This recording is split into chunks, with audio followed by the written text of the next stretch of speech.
60 বছরের জীবনকে প্রাধান্য দিয়ে নষ্ট করছে অনন্ত জীবন।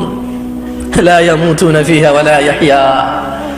শোনো, জান্নাতে গেলেই মানুষ মরবে না এমনটা নয়, জাহান্নামেও মানুষ মরবে না। তুমি বুঝতে পারছো না এই পৃথিবী তোমার জন্য কত সুবর্ণ সুযোগ, এটা কত বড় অপরচুনিটি। তোমাকে যেটা বলছিলাম, সতর্ক হও বেতুয়ার মানুষ। বেতুয়ার মানুষ শোনো, আল্লাহ তোমাকে ভালোবাসবে।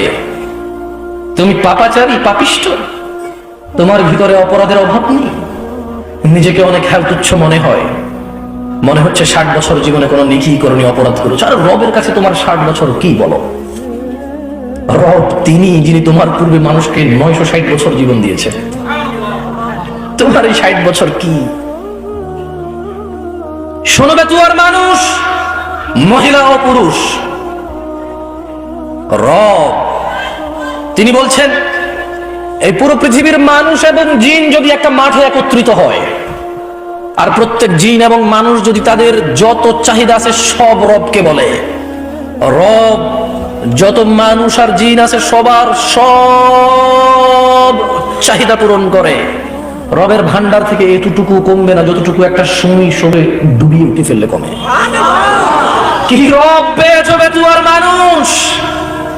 ফজরে তুমি ঘুমিয়ে থাকো, তুমি মনে করো তোমার এই সুন্দর ব্যবহার, তোমার এই গোছালো চলাফেরা, তোমার এই আধিপত্য, তোমার এই বাচন ভঙ্গি, সুন্দর এই কৌশল তোমাকে মুক্তি দিবে জাহান্নাম থেকে। না, বেতুয়ার মানুষ, তোমার রব তোমাকে তা বলেনি।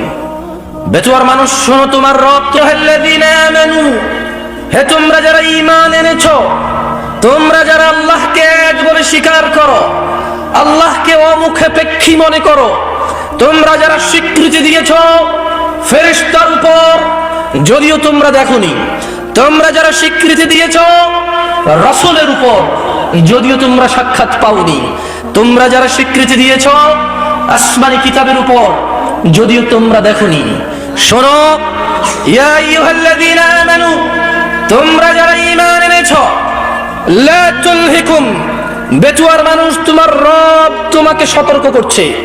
বেতুয়ার মানুষ ভেবে নাও, তোমার রব যদি তোমার বিরুদ্ধে যায় তোমাকে কে আশ্রয় দিতে পারবে? বেতুয়ার মানুষ ভাবো, এই জীবন বিলাসিতা, যতক্ষণ নিঃশ্বাস চলে ততক্ষণই রবের প্রিয় হওয়ার সম্ভাবনা থাকে। যতক্ষণ জীবিত আছো এই মস্তিষ্ক কাজ করে।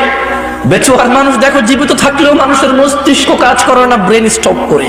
প্যারালাইজড হওয়ার পরে মানুষ আর তার মাথার মগজ দিয়ে কিছু করতে পারে না, মানুষ নিজের শরীরটাই নিজে নাড়তে পারে না, অথচ সবই দেখে, সবই বোঝে। মানুষ যতক্ষণ তোমার এই দুহাত দুপা, তোমার এই মুখ, যা আল্লাহ